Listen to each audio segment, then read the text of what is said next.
Hello दोस्तों, स्वागत है आपका संतोष स्टडीज एकेडमी में। हम लोग आज सीटेट से संबंधित पर्यावरण अध्ययन पेपर 1 का प्रीवियस ईयर क्वेश्चन सॉल्व करेंगे। क्लास की शुरुआत करते हैं। आज का पहला प्रश्न है, बिहार राज्य के लोगों के लिए मधुमक्खी पालन की प्रक्रिया शुरू करने का सर्वोत्तम समय कौन सा होता है? ऑप्शन ए है अक्टूबर से दिसंबर, ऑप्शन बी है जुलाई से सितंबर, ऑप्शन सी है अप्रैल से अगस्त, ऑप्शन डी है जनवरी से मार्च। इसका सही जवाब देना है आपको। इसका सही उत्तर हो जाएगा ऑप्शन ए, अक्टूबर से दिसंबर के मध्य मधुमक्खी पालन की प्रक्रिया शुरू करने का सबसे उचित समय होता है। इस प्रश्न का सही जवाब ऑप्शन ए है। अगले प्रश्न पर चलते हैं। अगला प्रश्न है, नीचे दिए गए हमारे देश के किस राज्य या केंद्र शासित प्रदेश के अधिकांश सामान्य लोगों को नारियल डली हुई किसी भी करी के साथ उबला हुआ टैपुओका खाना सबसे अच्छा लगता है? यानी कि नारियल डली के साथ टैपियोका का जो खाना है किस राज्य या केंद्र शासित प्रदेश में खाते हैं? ऑप्शन ए है आंध्र प्रदेश, बी है गोवा, सी है तमिलनाडु और डी है केरला। इसका सही जवाब देना है। इसका सही उत्तर हो जाएगा ऑप्शन डी, केरल राज्य में नारियल डली से टैपियोका का जो खाना है वो खाते हैं। इस प्रश्न का सही जवाब ऑप्शन डी है। अगले प्रश्न पर चलते हैं। अगला प्रश्न है, सर्दियों में ऊनी वस्त्र हमें गर्म रखते हैं, ऊन के ऊष्मा रोधी होने का कारण है? ऑप्शन ए है ऊनी रेशे आपस में कसकर जुड़े हुए हैं और ठंडी हवा को गुजरने नहीं देते हैं, इसीलिए सर्दियों में ऊनी वस्त्र हमें गर्म रखते हैं। या ऊनी रेशों के बीच वायु फंसी होती है एवं वायु ऊष्मारोधी होती है। सी है ऊनी रेशे मोटे होते हैं और बाहरी ऊष्मा को नियंत्रित करते हैं। डी है ऊनी रेशे मोटे होते हैं और ठंडी हवा को गुजरने नहीं देते हैं। इसका सही जवाब देना है आपको। इसका सही उत्तर हो जाएगा ऑप्शन बी, ऊनी रेशों के बीच वायु फंसी होती है और वायु ऊष्मा रोधी होती है। इस प्रश्न का सही जवाब ऑप्शन बी है। अगले प्रश्न पर चलते हैं। अगला प्रश्न है, कक्षा 5 की पाठ्य पुस्तक में छपे गोलकोंडा किले के मानचित्र में एक सेमी जमीन पर 110 मीटर की दूरी को दर्शाता है। इस मानचित्र में फतेह दरवाजे और बंजारे दरवाजे के बीच की दूरी 14.2 सेमी है। जमीन पर इन दोनों दरवाजों के बीच कम से कम दूरी होगी। यहाँ पर क्या दिया हुआ है कि 1 सेमी बराबर जमीन पर कितना है? 110 सेंटीमीटर। तो एक जो सेमी बराबर है कितना है? 110 मीटर के बराबर है। और दूरी कितना दिया हुआ है? दूरी यहाँ पर दिया हुआ है बंजारा और दरवाजे के बीच की दूरी क्या है? 14.2 सेंटीमीटर दूरी है। तो हमें 1 सेमी बराबर 110 मीटर दिया हुआ है। किस पर? पृथ्वी पर।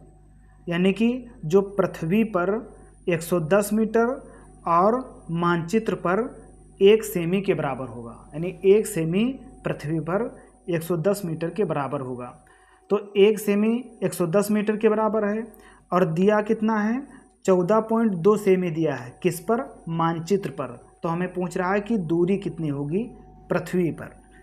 तो 1 सेमी का मान दिया हो 110 मीटर, हमें 14.2 सेमी का मान चाहिए। 14.2 सेमी का मान के लिए 14.2 से गुणा कर देंगे तो यहाँ हमें 14.2 सेमी का मान आ जाएगा। अब इस तरफ गुणा किए हैं तो इस तरफ भी हमें गुणा करना पड़ेगा। तो 14.2 जब यहाँ से गुणा करेंगे तो 14 सेमी का मान कितना आएगा? 11 दूना 22 के 2 और 11 चौक 44 और 2 46 के 6 हाथ इलावा 4 और 11 कम 11 और 4 तो 11 4 होता है 15। यानी कि 15 और यहाँ एक जीरो है तो जीरो। तो यानी कि 15 6 2 जीरो, ये उत्तर आया। और एक अंक के बाद दशमलव है तो एक अंक के बाद दशमलव लग गया। अब यहाँ उत्तर कितना आ गया कि 1562 मीटर, यानी कि 14.2 सेमी बराबर कितना हो जाएगा, 1562 मीटर। लेकिन हमारा जो उत्तर दिया है वो किलोमीटर में है। किस में दिया हुआ है, किलोमीटर में। हमारा उत्तर किस में आया है, मीटर में। अब मीटर को किलोमीटर बनाने के लिए क्या करते हैं, 1562 मीटर है, हम इसे किलोमीटर बनाएंगे तो 1000 से भाग देंगे। 1000 से भाग क्यों देते हैं, क्योंकि 1 किलोमीटर में 1000 मीटर होता है, इसलिए हम मीटर को 1000 से भाग देंगे किलोमीटर बनाने के लिए। तो 1000 से हमने भाग दिया, नीचे 3 जीरो हैं तो ऊपर 3 अंक के बाद दशमलव लग जाएगा। तो कहाँ पर दशमलव लगेगा, 1 2 3, 3 अंक के बाद यहाँ पर दशमलव लग गया, यानी 1.562 इसका उत्तर आ गया। तो 1.562 किलोमीटर में परिवर्तित हो गया। इस प्रश्न का सही जवाब ऑप्शन सी है। अगले प्रश्न पर चलते हैं। अगला प्रश्न है कि 3 राज्यों का ऐसा समूह जिनके किसी किनारे पर अरब सागर है, कौन सा है। ऑप्शन ए है केरल, कर्नाटक, महाराष्ट्र। ऑप्शन बी है केरल, कर्नाटक, आंध्र प्रदेश। ऑप्शन सी है उड़ीसा, आंध्र प्रदेश, महाराष्ट्र। डी है महाराष्ट्र, केरल, पश्चिम बंगाल। इसके लिए हम सबसे पहले मानचित्र बनाएंगे।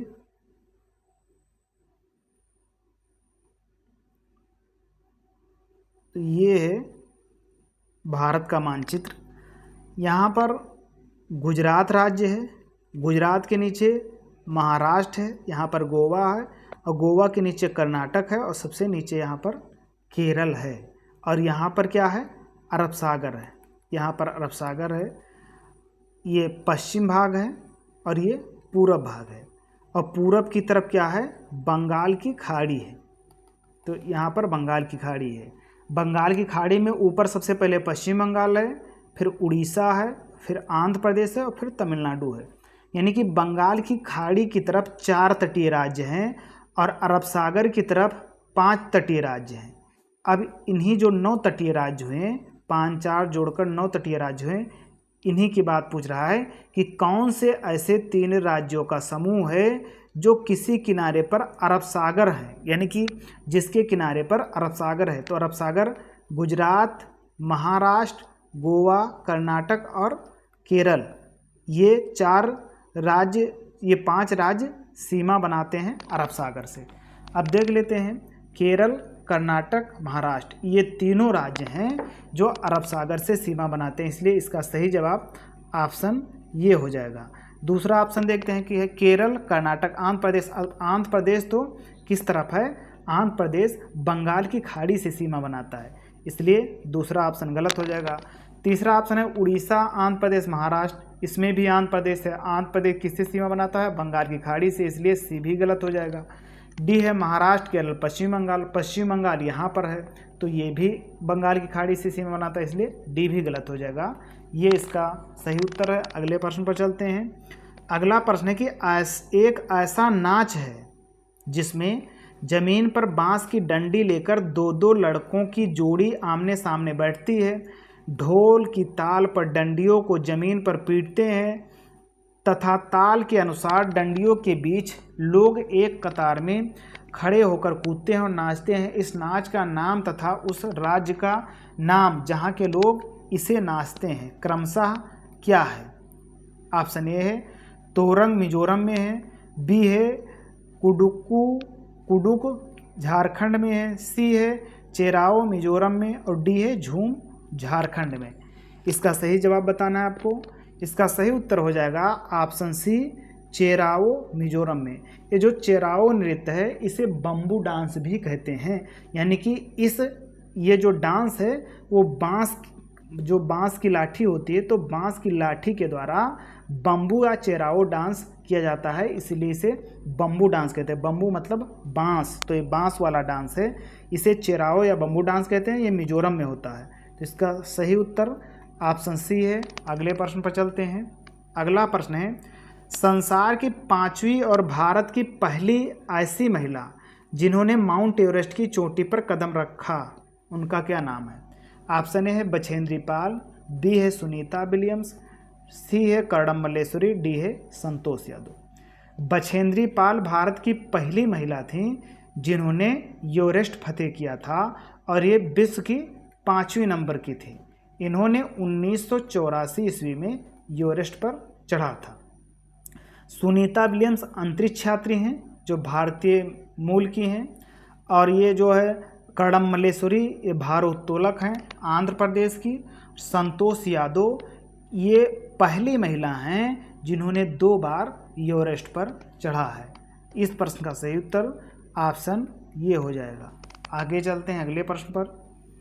अगला प्रश्न है कि प्रसिद्ध त्योहारों होली और दिवाली के विषय में नीचे दिए गए कथनों में से कौन सा कथन सही है, उसको चुनिए। ऑप्शन ए में है कि ये दोनों त्यौहार पूर्णिमा को मनाए जाते हैं, यानी कि होली और दीपावली, क्या ये दोनों त्यौहार पूर्णिमा को मनाए जाते हैं? तो ये गलत है, पूर्णिमा को नहीं मनाए जाते हैं दोनों त्यौहार। बी कह रहा है कि ये दोनों त्यौहार अमावस्या को मनाए जाते हैं, नहीं, अमावस्या को भी नहीं मनाए जाते हैं, इसलिए बी ऑप्शन भी गलत है। सी कह रहा है कि दीपावली पूर्णिमा को मनाया जाता था, होली अमावस्या को मनाया जाता है, सी भी गलत है।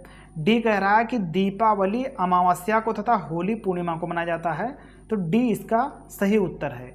जो होली त्यौहार है ये जब चंद्रमा पूरी तरीके से होता है तब मनाया जाता है, क्योंकि जब रात में जो होलिका दहन होता है तो चंद्रमा पूरी तरह से होता है। तो यह मतलब कि जो होली है ये जब पूरा चंद्रमा होता है, यानी कि पूर्णिमा जब होती है उस दिन मनाया जाता है। तो फागुन मास की जो पूर्णिमा होती है उस दिन होली मनाया जाता है, और दिवाली जो है ये अमावस्या को, यानी जो कार्तिक मास की अमावस्या होती है उस दिन दिवाली मनाया जाता है। तो इसका सही जवाब ऑप्शन डी हो जाएगा। आगे चलते हैं अगले प्रश्न पर। अगला प्रश्न है कि रेगिस्तानी ओक एक वृक्ष है जो रेगिस्तान में होता है, उसके विषय में नीचे दिया गया है कथन, उस पर विचार कीजिए और सही उत्तर बताइए। तो ऑप्शन ये कह रहा है कि यह वृक्ष लगभग किसी सामान्य कक्षा के कमरे की दीवार की ऊंचाई तक बढ़ता है।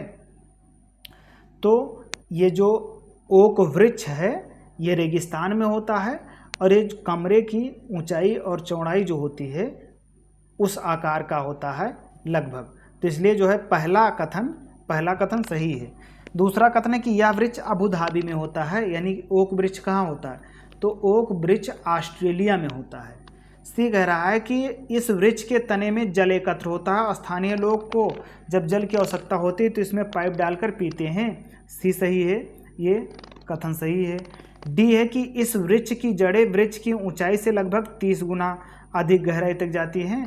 तो ओक एक ऐसा पेड़ है कि जितनी ऊंचाई इसकी ऊपर होती है उससे 30 गुना अधिक इसकी जड़ लंबी होती है, और जहाँ तक पानी नहीं मिलता है वहाँ तक जाती है, जहाँ से पानी मिल जाता है वहाँ रुक जाती है। तो डी भी सही है, यानी कि कौन सा और बी गलत है, ये सी डी। तो ये सी डी सही है। आगे ऑप्शन में देखते हैं, ये सी डी। अब देखिए इसमें ई भी दिया हुआ है, लिखा कि इस वृक्ष की, और ए सी डी ये सही है। देखो इसमें लिखा है इस वृक्ष की बहुत शाखाएं होती हैं जिन पर घने पत्ते होते हैं।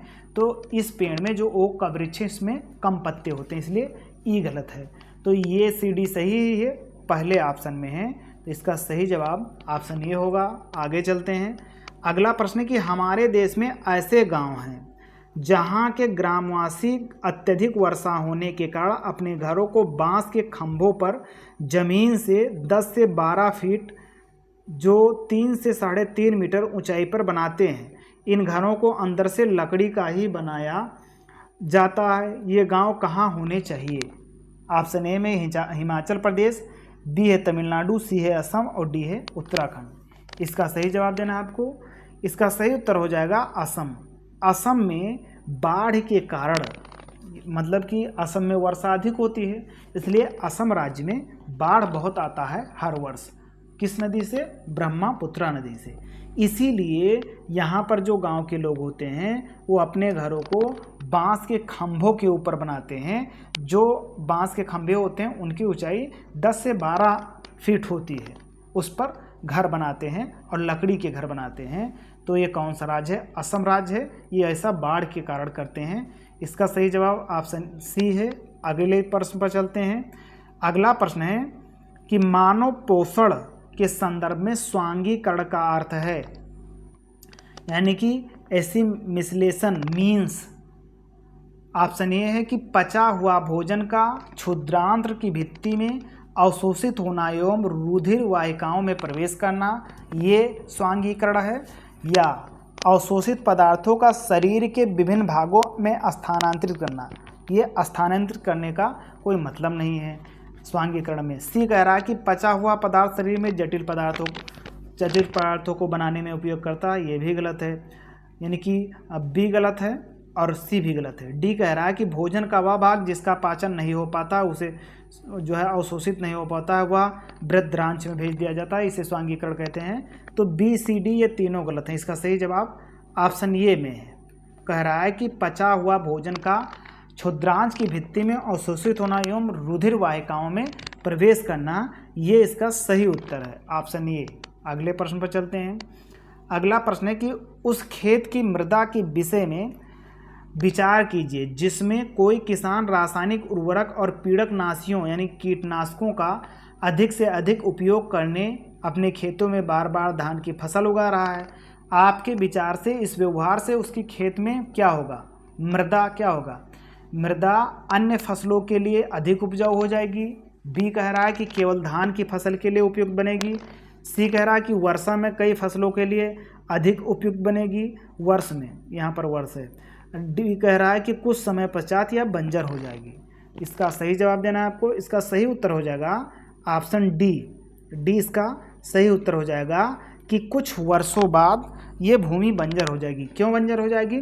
क्योंकि जिस भूमि में अधिक से अधिक रासायनिक उर्वरक और पीड़कनाशी है यानी कीटनाशक और उर्वरक का अधिक से अधिक प्रयोग करोगे तो वह भूमि कुछ दिन पश्चात यानी कुछ समय पश्चात वो बंजर हो जाएगी। इसका सही जवाब ऑप्शन डी है। आगे चलते हैं अगले प्रश्न पर। अगला प्रश्न है कि पर्यावरण अध्ययन में ग्रह अधिविन्यास का उद्देश्य है। क्या उद्देश्य है? क्या उद्देश्य है? ऑप्शन ए है पुनरावृत्ति एवं सुदृढ़ीकरण। बी है कि घर पर समय का सदुपयोग। सी है विद्यालय में सीखी संकल्पनाओं में दक्षता। डी है सीखने का विस्तार। इसका सही जवाब देना आपको। इसका सही उत्तर हो जाएगा ऑप्शन डी, सीखने का विस्तार। यह ग्रह अधिविन्यास से संबंधित है जो पर्यावरण का टर्म है। इसका सही जवाब ऑप्शन डी है। अगले प्रश्न पर चलते हैं। अगला प्रश्न है शीला ने कक्षा 3 के विद्यार्थियों को पढ़ाने के लिए उपप्रकरण पशु लिया। निम्न में से कौन से प्रकरण उनके अधिगम के विस्तार के लिए लाभदायी हैं? यानी कि जो शीला शिक्षिका है उसने अपने विद्यार्थियों को पढ़ाने के लिए जो हेडिंग है उपप्रकरण है वो पशु लिया है। अब कौन सा प्रकरण उनके अधिगम के विस्तार के लिए लाभदायी होंगे? तो ऑप्शन ए में कि किसी कविता से स्थानिक पशुओं के नामों का उच्चारण करना। बी है, बी क्या कह रहा है? बी है कि प्राणी उद्यान के पशुओं तथा स्थानिक पशुओं के चित्र दिखाना। यहाँ क्या कर रहा है? यहाँ पशुओं के नाम उच्चारण कर रहा है, यहाँ पशुओं के चित्र दिखा रहा है। सी कह रहा है कि प्राणी उद्यान में पशुओं या जानवरों को देखना, यानी कि सीइंग एनिमल इन जू, यानी कि चिड़ियाघर में ले जाकर दिखाना। तो इसमें क्या है?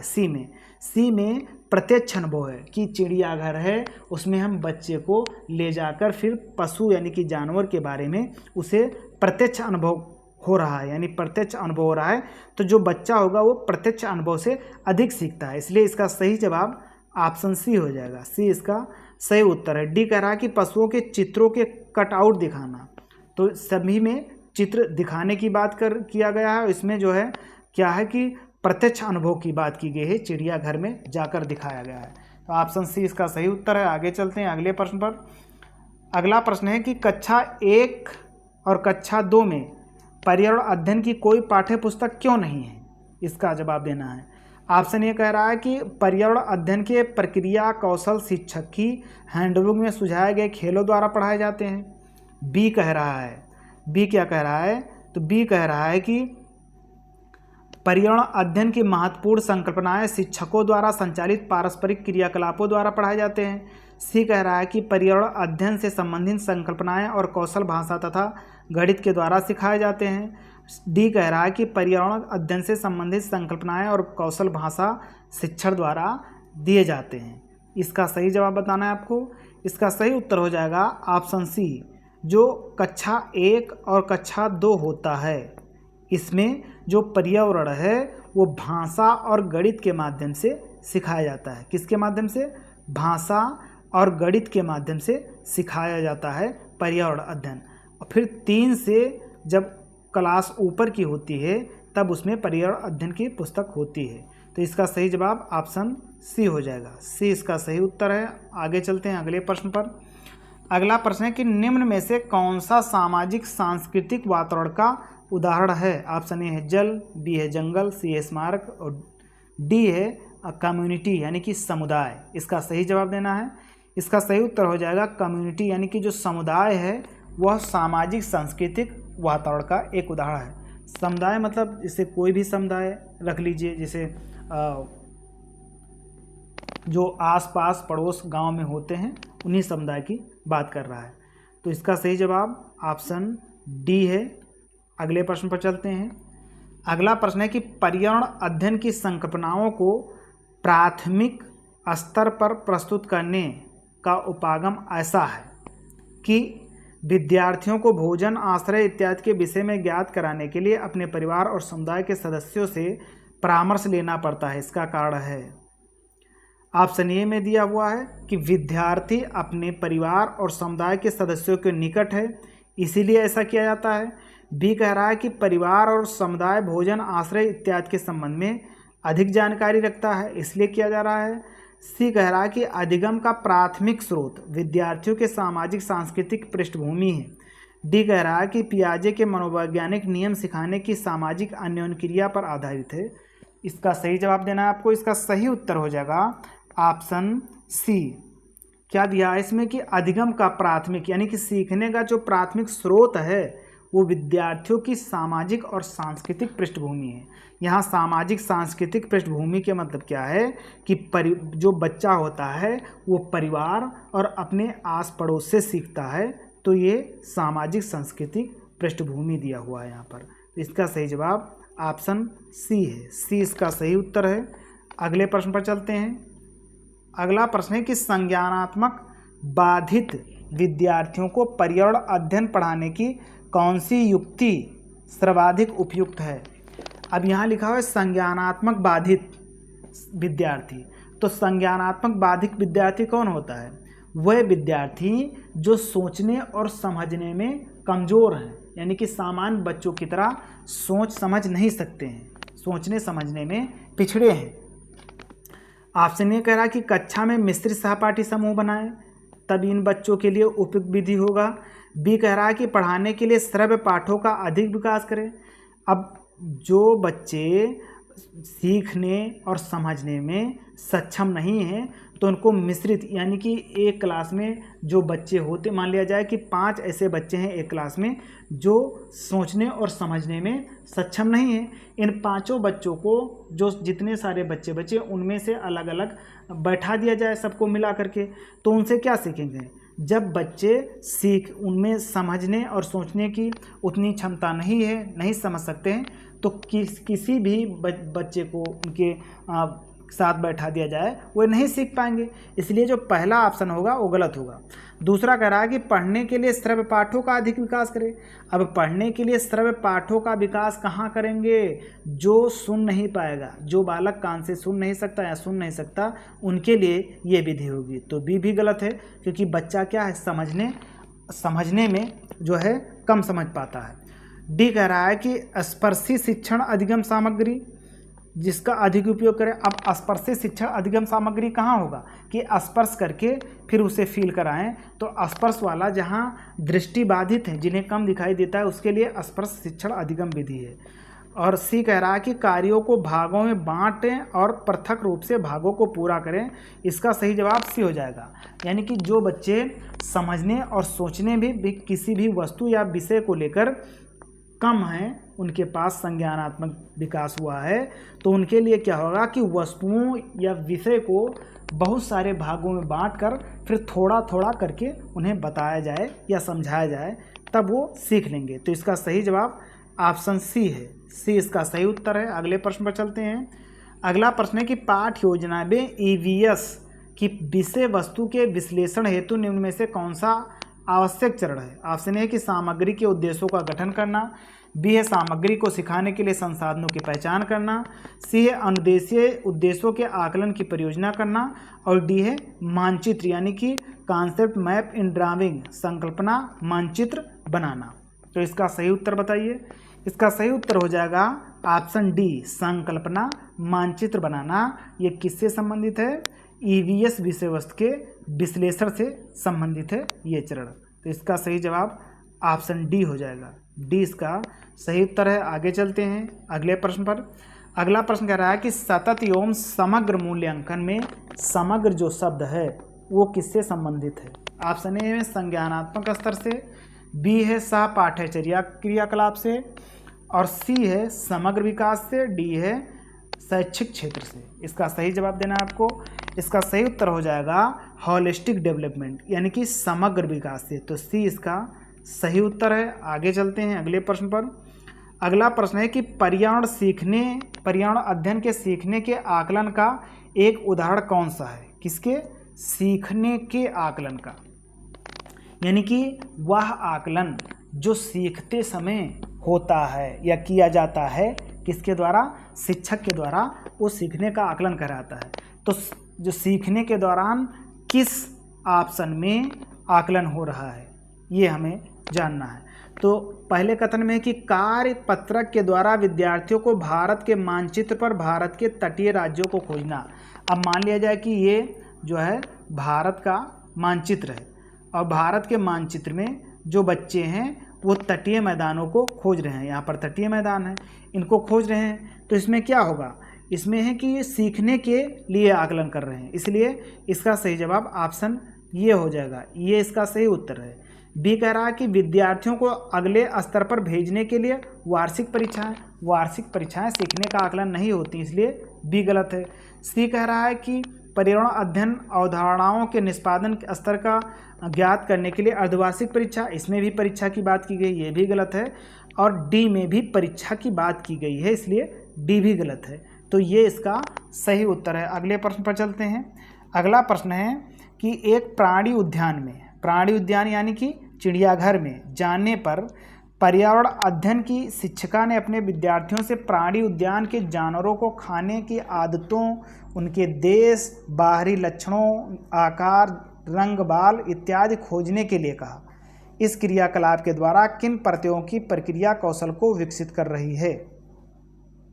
ऑप्शन ए में कि अवलोकन, फिर है प्रश्न पूछना, फिर संवाद, फिर प्रयोग करना। बी में है कि वह प्रश्न पूछना, वर्गीकरण, मापन, संवाद।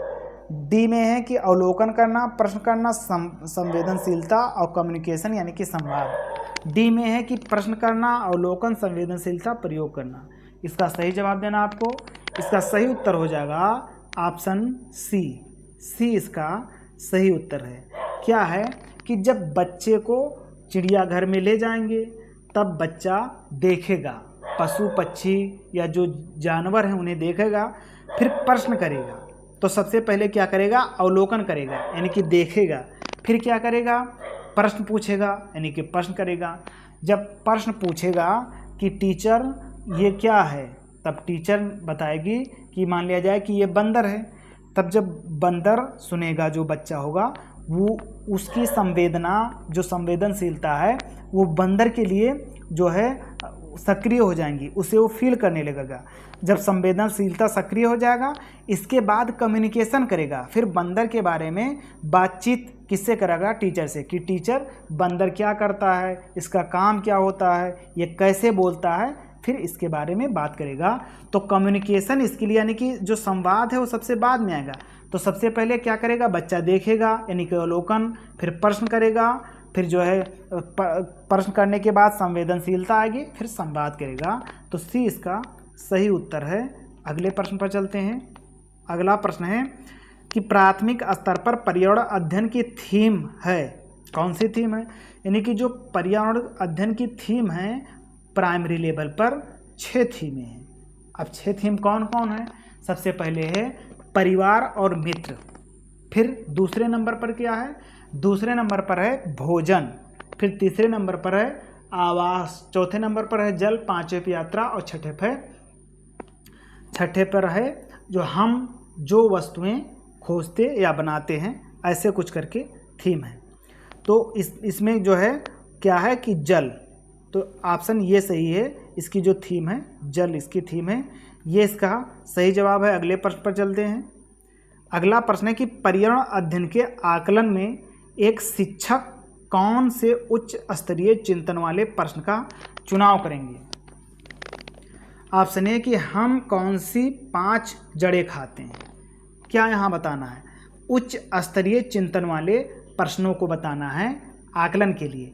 तो इसमें लिखा कि हम कौन सी 5 जड़ें खाते हैं। अब ये प्रश्न तो सही है, लेकिन प्रश्न थोड़ा उच्च स्तरीय चिंतन से संबंधित नहीं है, ये थोड़ा लो लेवल का प्रश्न है, इसलिए ये ऑप्शन गलत हो जाएगा। बी में लिखा है क्या होगा यदि पृथ्वी पर पेट्रोल और डीजल ना हो। सी कह रहा है कि पत्तियों का हरा रंग किस कारण से होता है। अब पत्तियों का हरा रंग ये रटी रटाई विद्या है, तो ये भी नहीं होगा। डी कह रहा है कि बीज बोने से पहले बीज बोने से लेकर गेहूं की फसल काटने तक जड़ कौन कौन से होते हैं, ये भी रट्टू विद्या है, इसमें भी रटी रटाई चीज़ें हैं। लेकिन जो बी ऑप्शन है इसमें कह रहा है क्या होगा यदि पृथ्वी पर पेट्रोल और डीजल ना हो। तो ये खुला प्रश्न है, यानी कि जो ये प्रश्न है इसका एक से अधिक उत्तर है, इसलिए इसका सही जवाब ऑप्शन बी होगा। ये हाई लेवल प्रश्न में आएगा, यानी कि उच्च स्तरीय चिंतन में आता है, तो बी इसका सही जवाब है। आगे चलते हैं अगले प्रश्न पर। अगला प्रश्न है कि 8 विद्यार्थियों के समूह, 5 समूह में से प्रत्येक समूह ने वन्यजीवों के संरक्षण के लिए लघु नाटिका प्रस्तुत किया है। उनके पर्यावरण अध्ययन की अवधारणाओं की समझ और सृजनात्मक अभिव्यक्ति का सर्वाधिक उपयोग आकलन किया जा सकता है, किसके द्वारा किया जा सकता है? ऑप्शन ए में कि पोर्टफोलियो, बी में क्या है, बी में दिया हुआ है कि पर्यावरण अध्ययन संप्रत्यों की प्रस्तुति एवं साझा आकलन के लिए रूब्रिक्स बनाना, सी में है प्रस्तुति का अवलोकन एवं रिकॉर्डिंग, और डी इसमें नहीं दिया हुआ है। तो ये में है जो पोर्टफोलियो, इसका सही जवाब हो जाएगा ऑप्शन बी। जो लघु नाटिका प्रस्तुत किया है उसके माध्यम से जो पर्यावरण अध्ययन की अवधारणा की समझ है और सृजनात्मक अभिव्यक्ति है उसका सर्वाधिक उपयोग किस आकलन में किया गया? जो पोर्टफोलियो आकलन है इसमें स्कूलिंग वाली जो चीज़ें होती हैं उसका आकलन किया जा सकता है। बी में है पर्यावरण अध्ययन संप्रत्यों की प्रस्तुति एवं समझ के आकलन के लिए रूब्रिक्स, ये जो रूब्रिक्स वाली चीज़ें हैं ऑप्शन बी में, तो बी इसका सही उत्तर है, बी इसका सही जवाब है। अगले प्रश्न पर चलते हैं। अगला प्रश्न है मगरमच्छ मुख्य रूप से शिकारियों द्वारा मारे जाते हैं। ऑप्शन ए है सींग के लिए, बी है त्वचा के लिए, सी है दांतों के लिए, और डी है खुशबू के लिए। तो क्या मगरमच्छ में सींग होती है? नहीं होती है, गलत हो जाएगा। सी है दांत तो होते हैं मगरमच्छ में, लेकिन इनके दांत किसी उपयोग में होते हैं? नहीं होते हैं। हाथी के दांत उपयोग में लाए जाते हैं, इसलिए दांत वाला भी गलत है। कह रहा है फार सेंट, यानी कि इनमें खुशबू होती है इसलिए मारते हैं, नहीं, खुशबू नहीं होती है। इससे क्या मतलब है? इनकी जो त्वचा होती है, यानी कि मगरमच्छ की जो त्वचा होती है, त्वचा से लेदर बनाए जाते हैं, यानी कि जो लेदर वाली चीज़ें बनती हैं उसमें ये त्वचा का उपयोग होता है, तो इसलिए इसका सही जवाब ऑप्शन बी हो जाएगा। त्वचा के लिए जो शिकारी होते हैं वो मगरमच्छ को मार देते हैं, तो बी इसका सही जवाब है। अगले प्रश्न पर चलते हैं। अगला प्रश्न है कि बोरा चिपचिपे चावल की एक किस्म है, यह मुख्य रूप से पाया जाता है, यानी कि बोरा चावल की किस्म कहाँ पाया जाता है? असम में, बिहार में, उड़ीसा में, तमिलनाडु में। इसका सही जवाब बताइए। इसका सही उत्तर हो जाएगा ऑप्शन ए, असम में बोरा किस्म के जो चावल हैं वो पाए जाते हैं, ये इसका सही जवाब है। आगे चलते हैं अगले प्रश्न पर। अगला प्रश्न है कि सर्दियों में दादी अक्सर निम्नलिखित के घोल से त्वचा रूखेपन से बचाने के लिए उपयोग करती है। क्या क्या उपयोग करती है? ऑप्शन ए में कि गुलाब जल और आसुत जल, बी में है गुलाब जल, ग्लिसरीन और नींबू का रस, सी में है नींबू का रस, दूध, डी में है गुलाब जल और सिरका। इसका सही जवाब बताइए। इसका सही उत्तर हो जाएगा ऑप्शन बी, गुलाब जल, ग्लिसरीन और नींबू का जो मिक्स करके लेप बनता है उसे लगाते हैं शरीर में कि शरीर का जो मॉइस्चराइजर है वो समाप्त हो जाए, यानी कि जो रूखापन है शरीर का समाप्त हो जाए।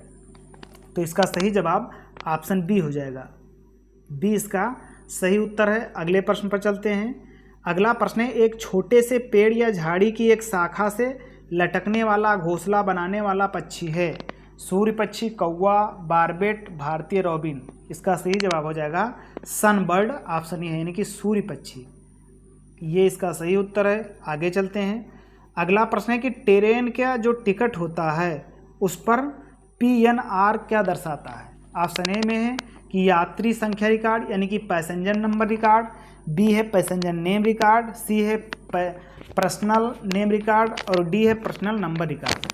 इसका सही जवाब हो जाएगा option B, passenger name record, यानी कि पी से पैसेंजर, एन से नेम, री से रिकॉर्ड, आर से रिकॉर्ड। तो पैसेंजर नेम रिकॉर्ड यानी कि यात्री का नाम जो रिकॉर्ड है वो बताता है। तो ऑप्शन बी इसका सही उत्तर है। आगे चलते हैं। आज की क्लास पूरी हुई। क्लास देखने के लिए धन्यवाद। क्लास पसंद आई हो तो चैनल को सब्सक्राइब कीजिए, बेल आइकन को दबाइए ताकि समय से क्लासें मिलती रहें। आज के लिए इतना ही।